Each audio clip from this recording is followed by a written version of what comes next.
Hi, and welcome to the Punk CX podcast.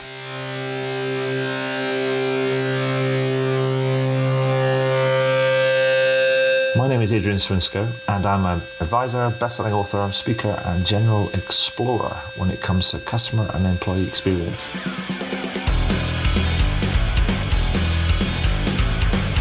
I'm really interested in figuring out what it takes to build organizations that produce better outcomes for both customers and employees. So with that in mind, I seek out and interview CEOs, entrepreneurs, business and tech leaders, authors and academics to uncover some clues about what it takes to build such an organization. Now, some of you may know the podcast as the Rare Business Podcast, but I decided to rename and rebrand the podcast recently. This is for a number of reasons. First one was to mirror the title of my book, Punk CX, which was published in June 2019. Two, because I'm a fan of punk music. And three, it's just more fun, right? Anyway, if this is your first time listening to one of these interviews, then hello and welcome. And please do dive into the archives at adrianswinsko.com, as I've now completed over 300 of these interviews in the last few years. If this is not your first time listening, then welcome back and thank you. Anyway, that's enough for me right now. Let's get into the interview.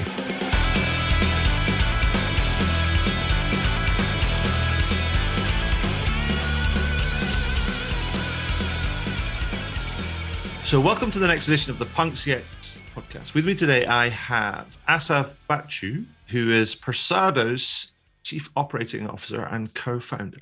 Hi, Assaf, how are you doing? Hello, Adrian. I'm doing great. And thanks for having me here. Super excited. You're very welcome. Very welcome. Now, Assaf, for folks that are not familiar with yourself and Persado and the work that you do, can you tell us a little bit about yourself and all of that sort of stuff, a thumbnail sketch to introduce yourself, as it were? Absolutely. So my name is Assaf Baciu. I'm a co-founder of Persado. I run product engineering operations. My background is in speech technology. I think we'll talk about language speaks humans and AI here. And I am a co-founder of a company that is called Persado, who has a motivation AI platform. This platform generates the language that inspires every individual to act immediately.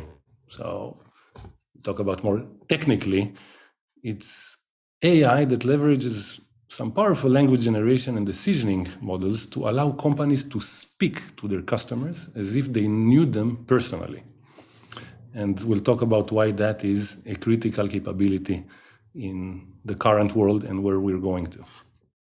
Awesome. Well, I mean, I know when we spoke in the setup for this, there were some stuff that you were telling me and I was like, what? And I was like, crumbs, that's amazing. I mean, because we were setting this up, you were telling me that Persado's AI, actually, let me back up a little bit. Because when we were setting this up, you were telling me that Persado's AI platform, this motivation AI platform, sort of at the very basic level is unlocking the hidden value of language by ensuring the right words are used at every customer action. So you speak that you ensure that companies can speak to the customers, or speak, to them, to really speak to them. I mean, but before we kind of get into the how of all that sort of stuff, I wonder if you can tell me about the problem that you're solving for and the missed opportunity, because otherwise it just, I'm a bit like, that just feels like really interesting. But I want to understand kind of where we're at right now, if you know what I mean. Absolutely. So we are in a world that obviously moved to digital. The pandemic has accelerated that move. Many companies will never meet their customers, and they need still to obviously interact with them.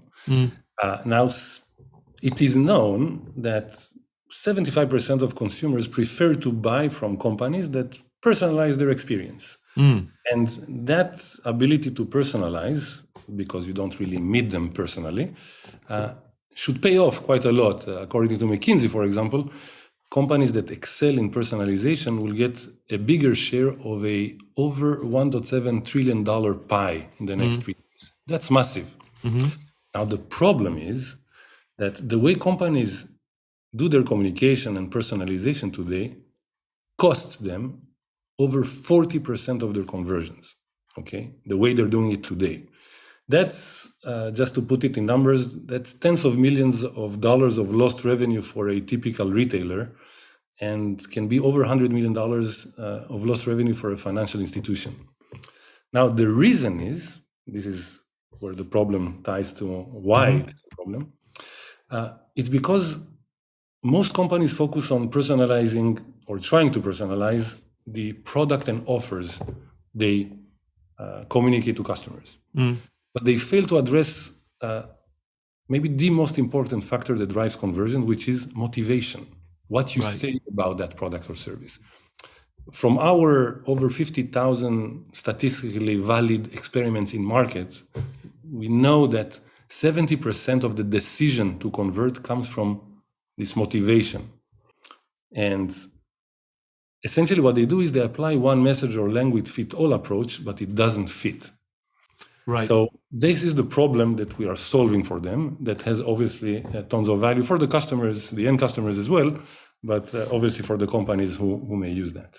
I mean, so I guess what you're saying is that you talk about motivation, and it's a bit like, what they're missing is that how do people engage with and or connect with what they're sort of like, I guess, showing them in many ways. Or telling them. So if I have a given offer or product, or I'm trying to ask a person to go to get their doctor appointment, I know that this person should get this doctor appointment, but what do I tell them to get them to do that? Because it's important for them and for the company, makes all the difference. Right. So, and I'll put it in, it's maybe we should define motivation AI. Well, that's what I was about to ask you about, was kind of the ideas like going, so you mentioned this motivation AI, this feels like Wizard of Oz kind of like type stuff, the guy behind the curtain going, doing all the kind of the levers. So like, that's a bit like, well, tell me how that works, because I also remember you also said, but when we were talking in preparing for this and setting up the podcast, you also talked about that you're putting kind of the idea of madmen into software, as it were, sort of like from the TV series.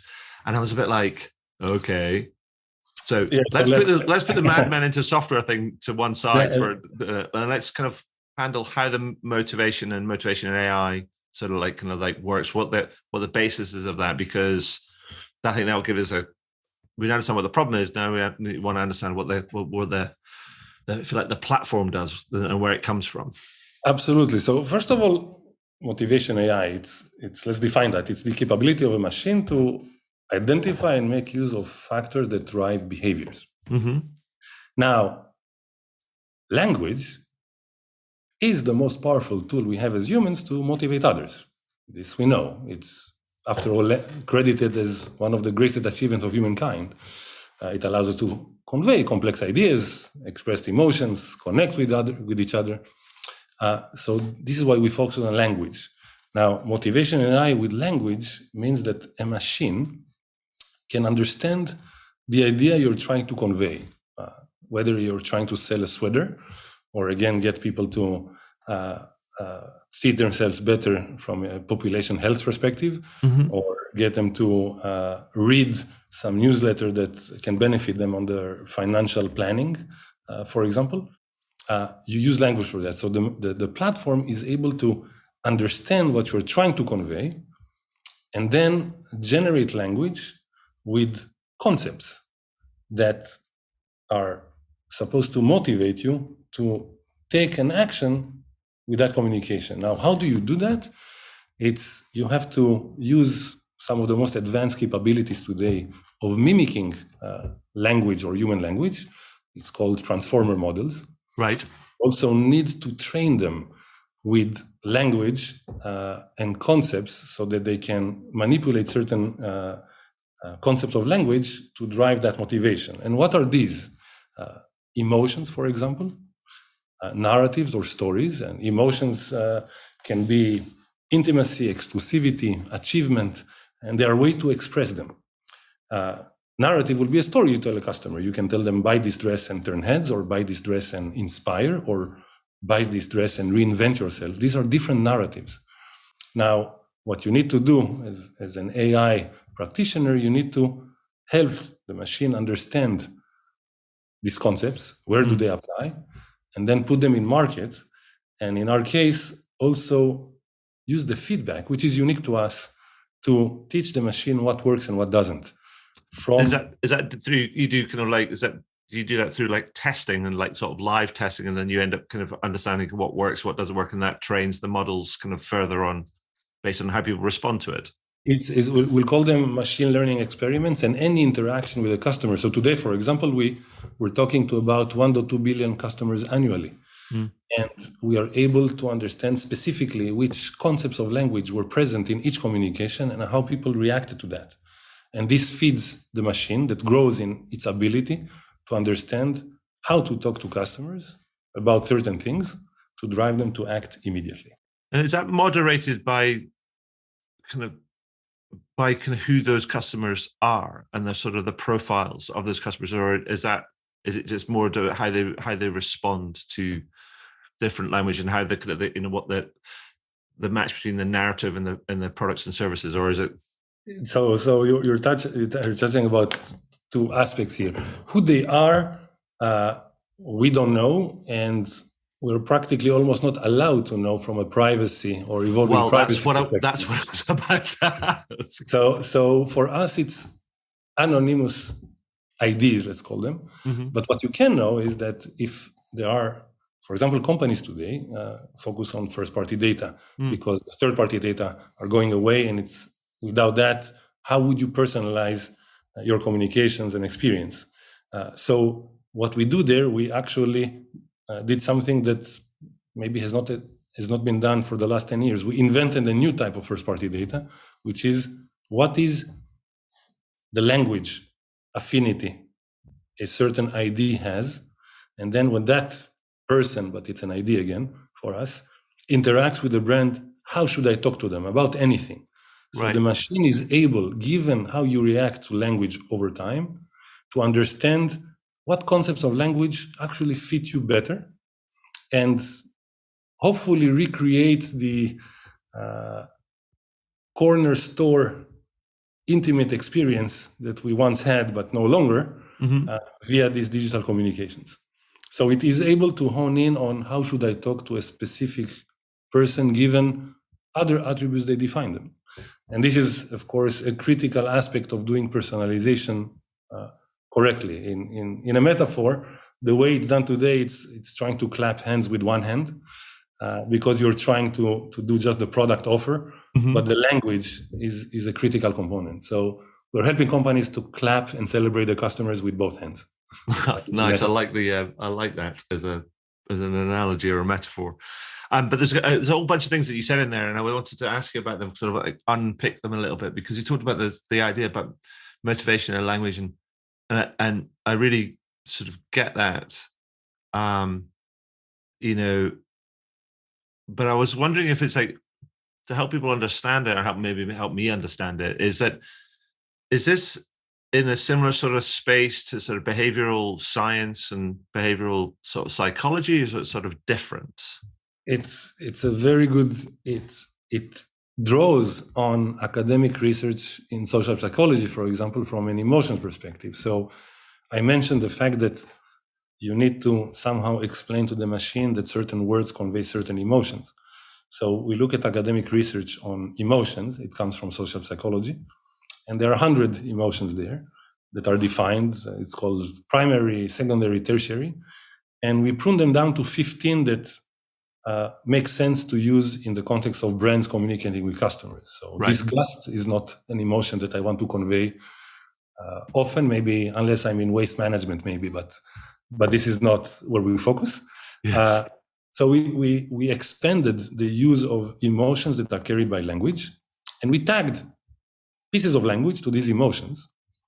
And then we validated in markets via how customers respond to these emotions, these words that convey these emotions, if they have an impact, and if this impact is different between different emotions and the same between words that convey the same emotion. So I can say exclusivity, I can say from us to you, or I can say, hey there, lovely customer, and it will be somewhat intimate and exclusive. I can use other words to convey that, but it's all in exclusivity. The same goes with achievement, or other emotions. So it does take on academic or scientific approaches from various places to be able to have a language model we'll call it narrow AI in this case. It's not a generic model that is trained on the internet. It is built from the ground up to help companies communicate with their customers using behavioral science, emotional science, other concepts of language that relates to ability to generate it, put it in front of customers. And I guess the things that you were talking about before in terms of the, because I think that the other thing you were talking about personalization, but also the kind of the power of it, and it's like, and the privacy element of it. And I guess I was wondering, it's like that does that, given that it's just related to, you don't have actual consumer data, it's only these IDs, as it were. Does that take away some of the ethical dimension, or is there an ethical dimension you have to factor into this? Because I feel as it's power. I mean, there's stories about people using not NLP in the AI sense, but kind of like neuro-linguistic programming and those type of techniques, and people using kind of language to kind of manipulate kind of people. I'm not saying that you're guilty of that, but I'm saying, is there an ethical consideration that goes into the design and the implementation and the management thereof of this type of platform? Yeah. So first of all, as humans, we always try to motivate others, and this is absolutely natural. And companies want to do that to drive their business, of course. So this on its own obviously is not unethical. In language generation, there are some ethical considerations, because in reality, the most sophisticated models, people hear about GPT-3 and other models that are out there. Today, we as AI practitioners, we do not, or the system do not really understand the concepts they write about, okay? And the fact is that there are multiple ways to deal with that. We, for example, as a company, we have an ethical AI policy, and we are religiously committed to that. And any company that deals with AI should have that. Right. In our case, you touched upon a specific thing. It's built for purpose.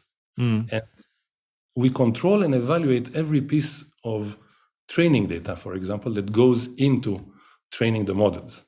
So we apply, and this is the first rule, you have to apply human oversight every step of the way. It's just part of building ethical AI, I think. Sure. So we also have systematic checks both in the input side, but also the output side. So every message that we generate goes through human eyes to make sure that it's correct, conveys what it should convey, and doesn't have any issues with it. Right. And lastly, and more broadly, we work as a company with companies that are deemed to be ethical by the prevailing public opinion. We made a conscious, maybe it's not about ethical, but we did not go to politics, for example. Right. But we went to healthcare. So for us, driving population health and helping in that, so getting people to get their mammograms or colonoscopies or other activities that are very important, is something that we want to help companies do. Right. But we don't want to dabble into politics. So we don't. So that's an ethical decision on our side. Maybe it's not about ethical, but it's a decision that relates to the type of companies we work with. No, that's kind of fair enough. I mean, I just thought, we were talking before we started, we were talking how technology has advanced markedly over the last kind of few years, but sometimes human beings haven't advanced as fast as kind of technology, perhaps, and therefore I can understand your decisions to stay away from, maybe to focus on healthcare and stay away from politics. That makes a lot of sense. It applies to all the companies we work with. We just want to work as a company ethically with companies that are deemed to be ethical. Yeah. And the other thing you talked about was good about the personalization. That's something that's a big deal. As you say, kind of 75%, if not more, customers want to prefer. They prefer a personalized experience, and pretty much every brand wants to kind of deliver that because they understand it just produces, when you get it right, produces better outcomes and so on and so forth. I guess and I can see how you're kind of doing that for when it's somebody is, it's anonymized kind of contact. But I guess I'm wondering, because it seems to me that there's a dimension in personalization that it's like, yes, you can collect first party data, but it seems like the next leap is almost to start collecting zero party data where the customers actually kind of tell you what's important to them. So you almost like understand their motivations from the horse's mouth sort of thing. And is that sort of a thing that you're going to work with kind of people on to almost kind of take their personalization to the next level, as it were? For example, we help companies even ask people, so motivate them to provide zero-party data in exchange of additional value the company can give them. Yeah, of course. In the end, they prefer personalized experiences. Then we obviously would make use of that in the sense that we'll have more data to understand who reacted to a given message, and based on that, generate our own first-party data, which says, well, this customer or this ID, given their attributes, first and zero-party data, should be talked to that way. Right. And when they're up for a renewal, extension, seminar they should read about, well, that will be conveyed with the words that resonate with them. So absolutely. But we help companies on both levels, so collecting it and then making use of it. Right. Yeah. So I guess that's a bit of a maturation kind of journey in many ways. Correct. But companies should focus on that, definitely, because given where the economy is going, for example, they should focus on loyalty. Loyalty. No, completely. Their attention, loyalty, success, all of those different things, because it's like, what's absolutely undoubted is that, there's a tightening coming if it's not already here. Yeah. And you mentioned loyalty. I'll give you a couple of numbers. It's like, so in general, companies make about 15 to 25% more revenue from their loyal customers. Okay. Mm-hmm. And loyalty leaders, and these are numbers that come from, not from me, from research analysts, they grow about 250% faster than their industry peers. Mm-hmm. Now, the third part that's specific to retailers, the cost of acquisition of customers on social media, for example, tripled the last 2 years. Right. So if I had to give an advice to somebody, is like, you really look at your loyalty program and CRM program and do everything you can obsessively to drive value for them and for you on that front. Yeah. Because the other front is very expensive.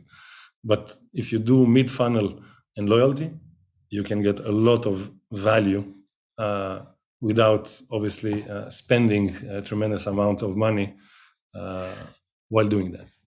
Yeah, no, it's great advice. I mean, I be banging on about the same sort of stuff, whether it's in, good times or bad, it's like you should never shy away from looking after and protecting and nurturing your existing customers, because that's your foundation upon which you build your house. Absolutely. So to bring this to life, Assaf, I mean, do you have a couple of examples of brands that you're working with that obviously you can share with us, that you can tell us a little bit about what they're doing and where your platform fits into their sort of the process and how they're benefiting, say, just so we can add some color to this.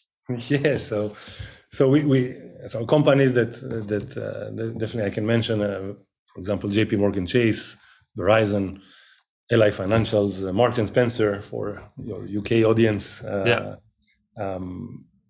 Michael's stores in the US, which is an arts and craft company. They all use Persado for various communications. LI Financials, for example, they were able to apply Persado to their digital channels and drive a 57% increase in new invest accounts. They needed people to open up new invest accounts to expand what they do with their customers. And applying, again, it's mind-boggling. It's mind-boggling and yet intuitive. Words matter. Mm-hmm. Applying Persado to generate and select the best words to convey that offer and that proposition to their customers drove 57% more new invest accounts, which is enormous. On Michael's as an example, they actually focus on their loyalty program, rightfully, They focus on many other things, but among other things is this loyalty program that is critical for them. And there they wanted to drive more engagement with the loyalty program because maybe people know or don't know, but if you don't use the loyalty program the first 12 months, you'll drop out of it, and all the value that should have come from this program will go away. So we drove there 41% increase in engagement with the loyalty program, which translates to significant revenues from their side. From how does it work perspective, they have communications today or that they intend to provide. So I have an offer or a proposition or a communication. It's an email, it's a mobile communication, SMS or other mobile, it's web page, it's a banner, and it's every day. It's almost all the time, right? A typical bank would have about, 200 million communications every month sent to customers or the customer's view. Yeah. So they put that in the platform. The platform understands what they're trying to say, generates language that is likely to perform better, puts that in market. And when I say these numbers of we drove this, we made that, they got a lot of value, it goes to market with whatever best they had at that point in time in a correct random A/B test. Yeah. What we had, let's call it human, and then what Persado, let's call it human plus machine generated. And we compare the two across the funnel, and you see impact longitudinally. So day in, day out, what value did we drive? That's how it works. Right. And so I guess if I circle back to what I was saying right at the beginning, it's like, that's how Mad Men in software works. Exactly. I mean, sometimes we start by saying, look, the ability to motivate others has been revered as a human ability, and we turn that into software. Mm-hmm. Yeah. So now, are there places to evolve? Of course, but today the capabilities exist. The ability to generate language, the decisioning algorithms, the academic or scientific approaches to behavior exist, and we combine all that and we put it in markets via customers. Nice. That's really interesting. I mean, and really fascinating because I mean, the art of copywriting, the art of using kind of language is like to describe something, as you say, to motivate kind of people to whether to, it's like, think about fiction writers. People write to convey emotions. Correct. To describe things. And for the longest time, people that like in the Mad Men series, I mean, there was copywriters. They were experts at that those conveying these things and sweating words and picking the right sort of words to do certain kind of things. And that. But there they bet millions of revenue on human gut feeling. Yeah. Essentially. Now, it's fine to do that, and there is absolutely a place for that. The thing is, as I mentioned, you actually don't meet the customers, and you're supposed to, we said, personalize the experience. It's just impossible to do it as humans.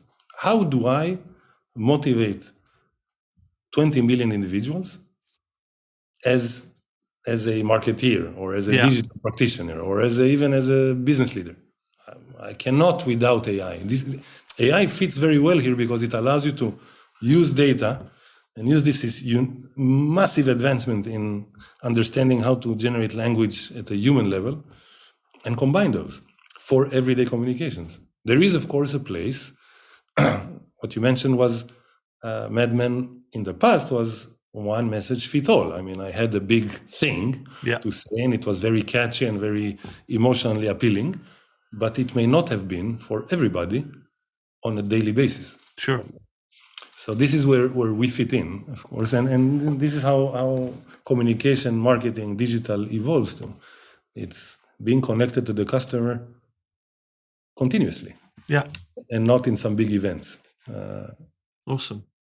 So, Assaf, hopefully that's given everybody like a flavor of kind of what you do and some of the power of what you do. I think it's like super interesting and exciting.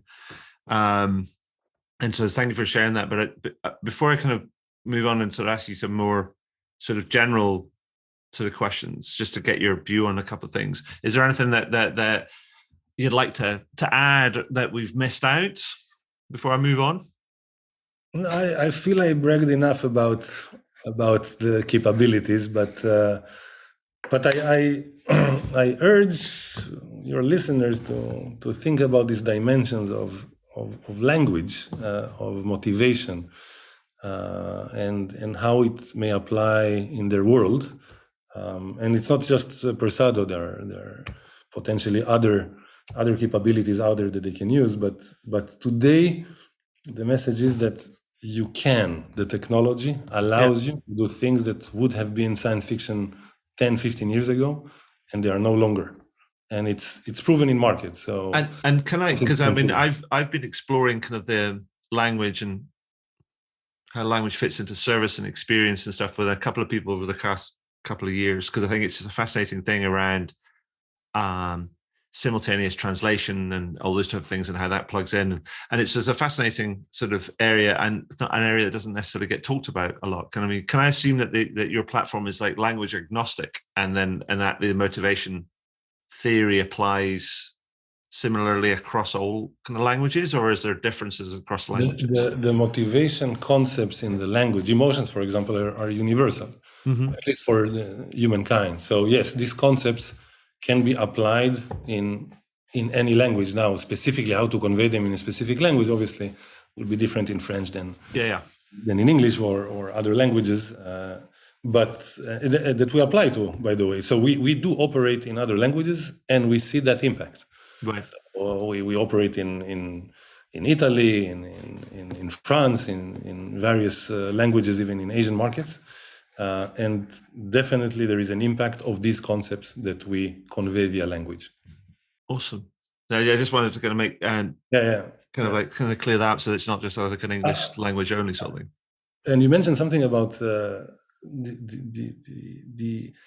the broader aspect of language and language technologies and how they will impact us in the next few years. I mean, I think that in terms of digital communication, for example, in the next 5 years, it will be mostly driven by applying AI with the humans.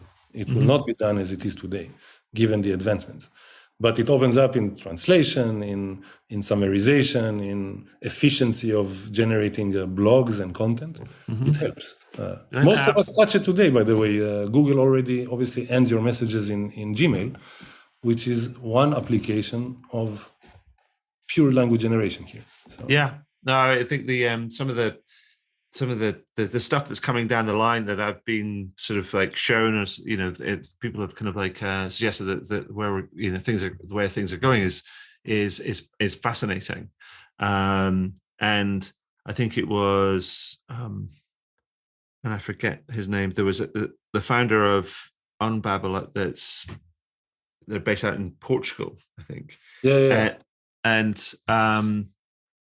I hope if he's listening to this, or anybody from Unbabble is listening to this, I hope they forgive me for not remembering the CEO and founder's name. Vasco, no, it's Vasco. Yes, thank you, Vasco. Yeah.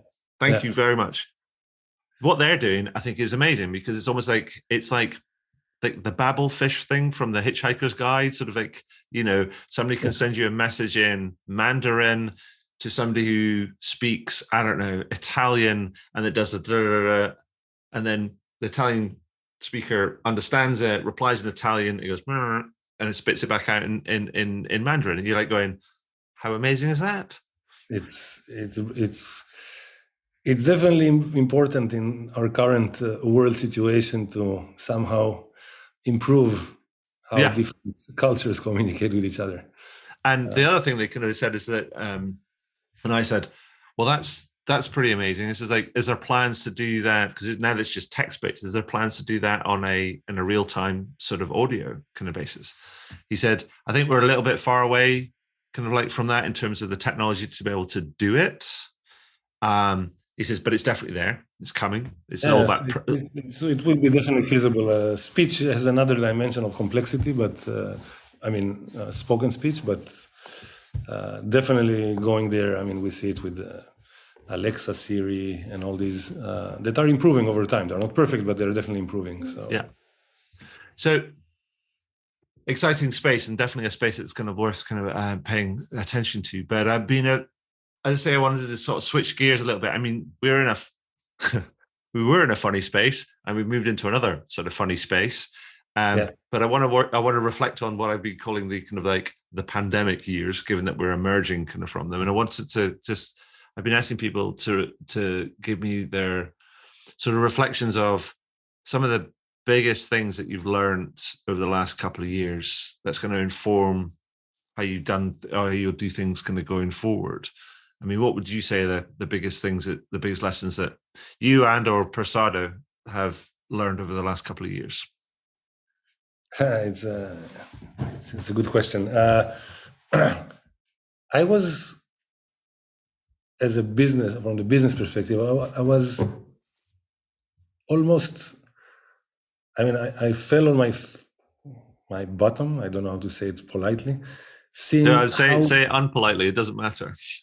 how companies were able to adjust in a short time frame to this new reality. I'm talking about including suddenly doing things that they planned for 12 months, 8 months, 14 months. They did it in like 5 weeks.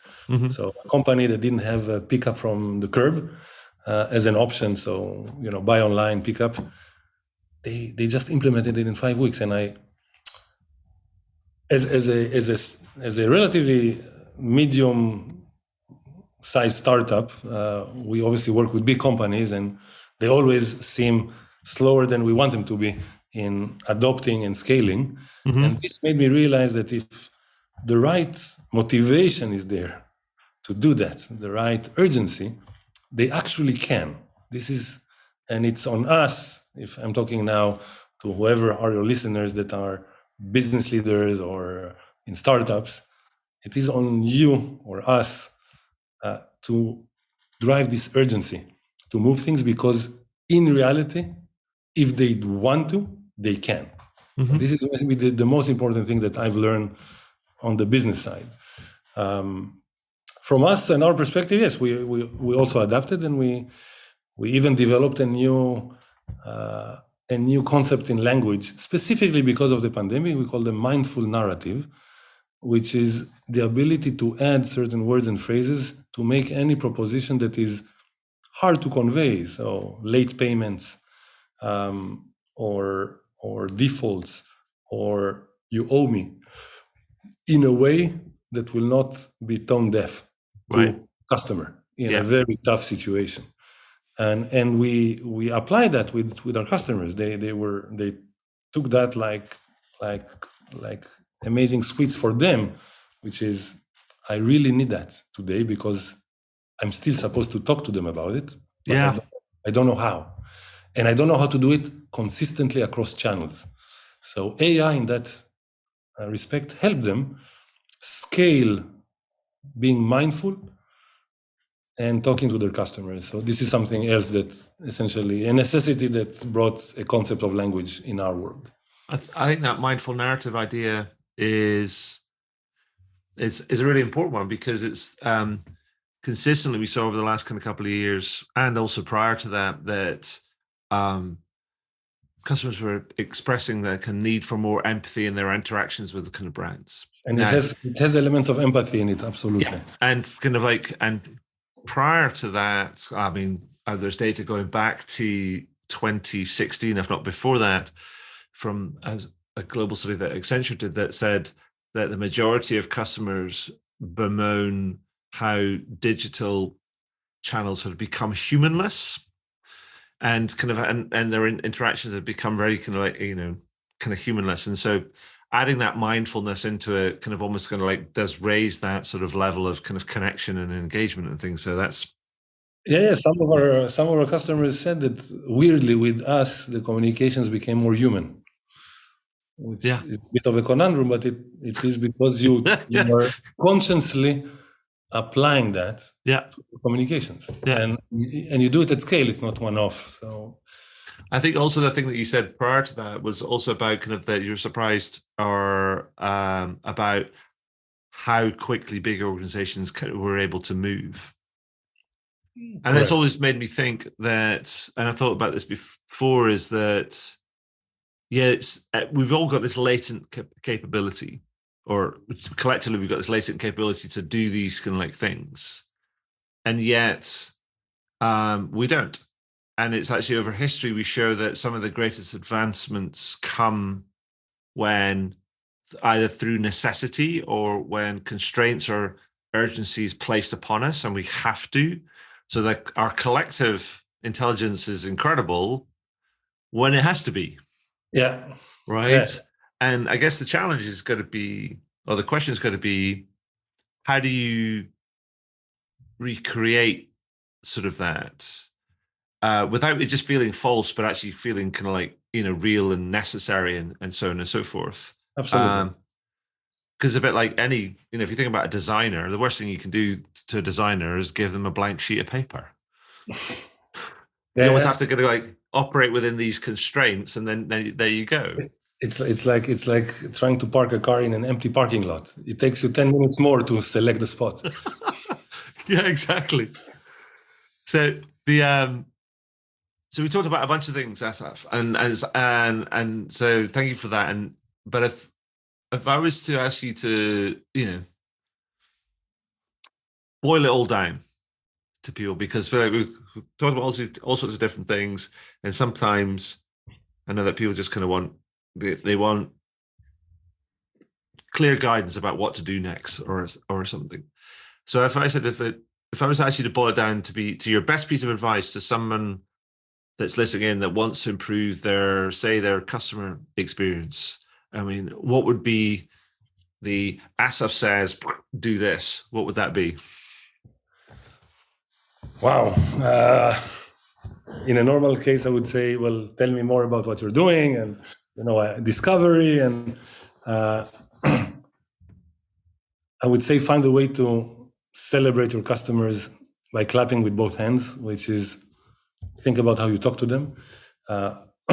Focus a lot on your current customers and personalizing the experiences with them.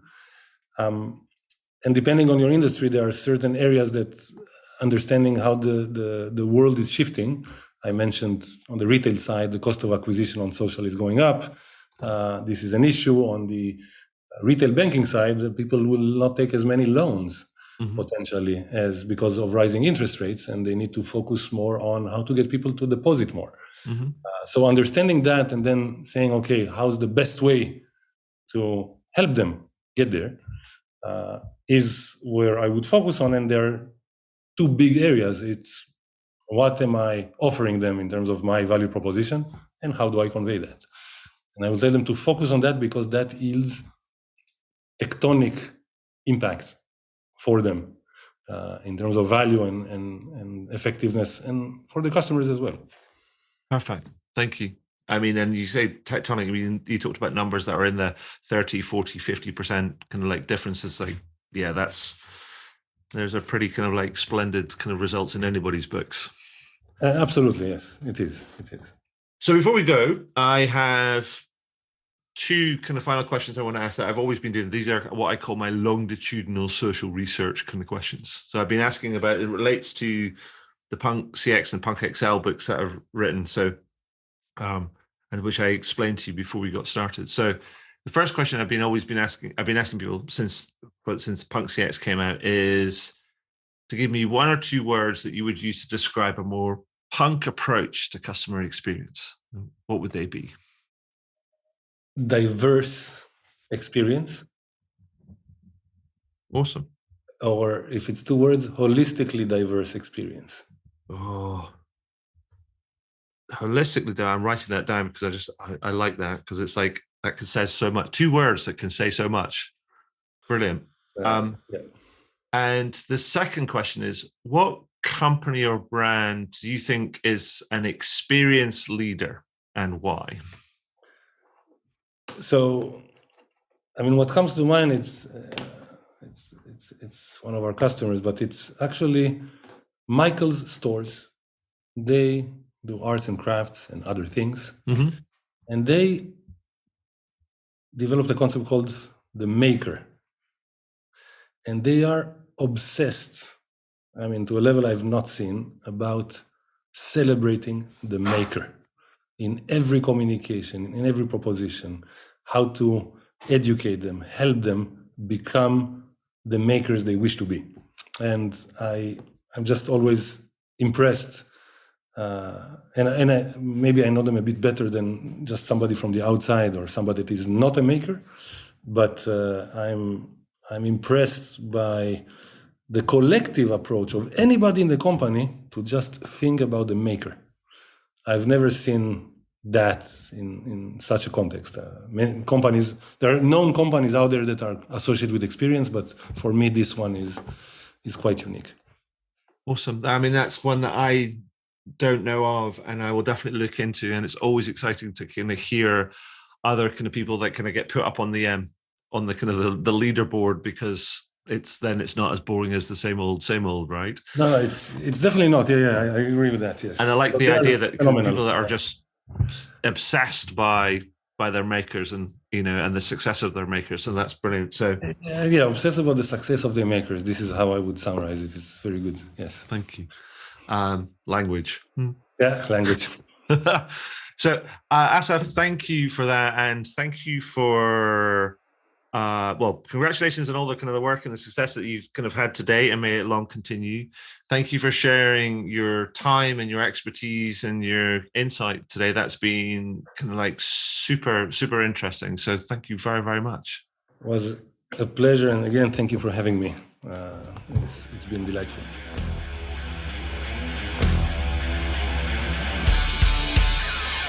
Well, that was cool. I hope you enjoyed it. I did, and I always do, actually, because I always learn something new when I speak to some of these amazing kind of people. And it's always something new that I can incorporate into my writing, speaking, workshops, and other sort of advisory work that I do. Now, if you're interested in learning about any of that sort of stuff, then you can find out more about how I work with clients over at adrianswinscoe.com. But one final thing before I go, please consider heading over to iTunes or Spotify or whichever podcast platform you choose to use, and do leave a review. Every little helps, as they say. Anyway, that's all for now. Thank you for listening, and do tune in again soon. All the very best. Cheers. Bye.